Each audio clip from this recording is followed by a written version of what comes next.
Bonjour, c'est Nicolas du site utilisersonmac.com. Aujourd'hui, je vous propose un petit coup de gueule ainsi que deux conseils importants qui vont peut-être vous faire économiser de l'argent. Nous allons effectivement parler d'iCloud, les services en ligne d'Apple. Et plus particulièrement, nous allons voir comment Apple s'y prend pour vous forcer un peu la main et vous faire acheter un abonnement iCloud+. Bon, évidemment, je commence d'abord par la traditionnelle auto-promo. Abonnez-vous à la newsletter de mon site. Je rappelle que c'est gratuit et que cela vous donne accès à des conseils exclusifs. Le lien est en haut à droite de cet écran, ainsi que dans la description de la vidéo. Mais donc, maintenant que vous êtes tous abonnés à ma newsletter, sans exception, on va pouvoir entamer tout de suite le sujet de cette vidéo, iCloud et les petits coups de pression d'Apple. Avant de parler de ces coups de pression, je vais préciser le sujet. Je parle d'iCloud. iCloud étant en gros des services que propose Apple via Internet. La création ainsi que l'utilisation d'un compte iCloud sont gratuits. Vous aurez alors 5 Go de stockage sur les serveurs d'Apple, du moins à l'heure où je tourne cette vidéo, et plein de petites fonctionnalités très pratiques, notamment des synchronisations entre différents appareils Apple. Mais Apple propose évidemment des abonnements payants, à savoir iCloud+, afin d'avoir plus de stockage et plus de fonctionnalités. Alors, je précise tout de suite que le visuel que vous voyez se trouve sur le site français d'Apple, donc les prix ne seront peut-être pas les mêmes chez vous. Et de plus, si vous regardez cette vidéo dans, je sais pas moi, 2 ans par exemple, les prix ou les capacités ne correspondront peut-être plus.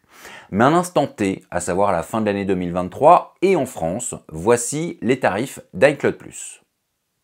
Alors, je vous préviens tout de suite, ce que je vais dire dans les minutes qui suivent, ce n'est pas pour vous convaincre de ne pas passer à iCloud+. Certaines fonctionnalités d'iCloud+, sont vraiment très pratiques et d'ailleurs j'ai moi-même un tel abonnement. Mais mon problème, c'est qu'Apple force un peu la main des utilisateurs peu au fait du fonctionnement de leur Mac.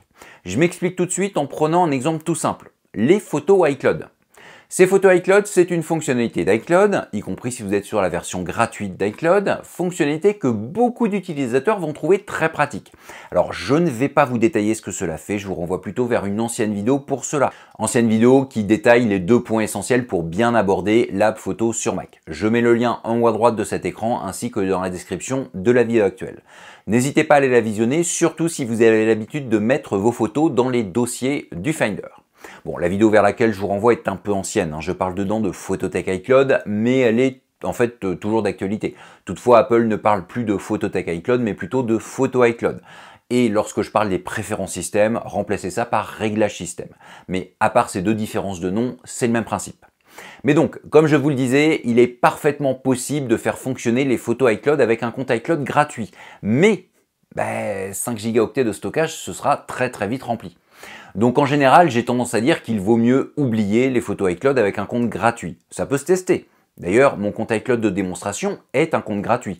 Or, lorsque je réalise des démos de photos iCloud dessus, cela ne me pose pas de problème. Mais pour cela, j'utilise de toutes petites photothèques. Par contre, Apple fait tout pour que vous utilisiez iCloud, ce que dans l'absolu je peux parfaitement comprendre. Mais on va justement commencer à aborder le premier point négatif. Lorsque vous reconnectez un compte iCloud sur un appareil, les photos iCloud s'activent automatiquement. Ce qui veut dire que très rapidement, si vous ne les désactivez pas, votre espace de stockage iCloud va être plein. Et lorsque c'est le cas, Apple vous proposera de supprimer des documents, par exemple des photos, ou de passer à iCloud+. À ce moment-là, beaucoup d'utilisateurs partiront sur la seconde solution sans vraiment envisager de désactiver les photos iCloud. Et c'est ça qui ne me plaît pas. Les photos iCloud devraient être désactivées à chaque reconnexion d'un Apple ID. Je sais que financièrement, ce n'est pas la solution la plus intéressante pour le constructeur des Mac, mais c'est à mes yeux la plus honnête. Bref, c'est le premier point qui me gêne. Donc si vous n'avez plus de place sur votre espace iCloud, avant de passer à iCloud+, ou si vous l'êtes déjà avant de passer à un forfait supérieur, allez jeter un coup d'œil dans les réglages de votre app photo. Dans l'onglet iCloud. Si cette case est cochée, cela veut dire que vous utilisez les photos iCloud et donc qu'en la décochant, vous allez certainement faire pas mal de place sur votre espace de stockage. Alors attention, vous ne la décochez pas si vous vous en servez régulièrement. Là, je parle aux utilisateurs qui ne savaient même pas que cette fonctionnalité était activée et qui n'ont pas forcément intérêt à l'utiliser. Je le redis, les photos iCloud, ça peut être très pratique. Mais comme je rencontre souvent des utilisateurs qui ne savent pas ce que c'est et qui en plus des fois n'ont qu'un seul appareil Apple, si vous êtes dans ce cas-là, désactivez-les. Sur les appareils mobiles, ce sera dans les réglages. Photos, que vous retrouverez cette fonctionnalité à désactiver, ou pas d'ailleurs. Bon, les photos iCloud, c'était le premier coup de pression d'Apple pour vous encourager à passer un forfait payant d'iCloud, donc iCloud+. Je vais maintenant vous parler d'un deuxième coup de pression qui est censé être validé par l'utilisateur. Lorsque vous démarrez votre Mac pour la première fois, du moins pour la première fois à partir du moment où il a été réinstallé ou mis à jour, Apple va vous proposer de synchroniser avec iCloud les dossiers bureau et documents. Alors, ce que je vous montre ici, je suis allé chercher dans les réglages système, mais lors du premier démarrage d'un système, cette proposition apparaît d'elle-même. Que l'on soit bien d'accord, comme pour les photos iCloud, cette fonction peut être très pratique, mais je rencontre beaucoup d'utilisateurs qui l'activent sans même savoir à quoi cela correspond. Et bien comme l'indique son nom, votre dossier document ainsi que tout ce qui se trouve sur le bureau va être synchronisé avec iCloud. Et donc, tout cela va pouvoir se retrouver sur vos autres Mac. Par contre, vous vous en doutez, ça va prendre de la place. Je vous invite d'ailleurs, même si vous n'avez pas activé cette fonction, à lire les informations de vos dossiers bureau et documents. Et vous allez vous rendre compte que les 5 Go de stockage du compte iCloud gratuit ne vont très certainement pas suffire. Donc si votre espace iCloud est plein, avant de passer à iCloud Plus ou à une version supérieure d'iCloud Plus, vérifiez si cette fonctionnalité est activée. Et si elle l'est, et que vous n'avez qu'un seul Mac, désactivez-la. Si vous avez plusieurs Mac, bon, à voir, vous n'êtes peut-être pas obligé de tout synchroniser. Mais bon, ce sera à vous de répondre à cette question. Par contre, pour un seul Mac, la réponse est facile à trouver. Bon, c'était les deux coups de pression d'Apple dont je voulais parler. Les photos iCloud et la synchronisation via iCloud des dossiers bureau et documents. Alors, je leur dis encore une fois, ces deux fonctionnalités peuvent être très pratiques, je ne dis pas qu'il faut les jeter au feu. Par contre, ce que je dis, c'est que si elles sont activées sur votre Mac, il faut que ce soit pour une bonne raison.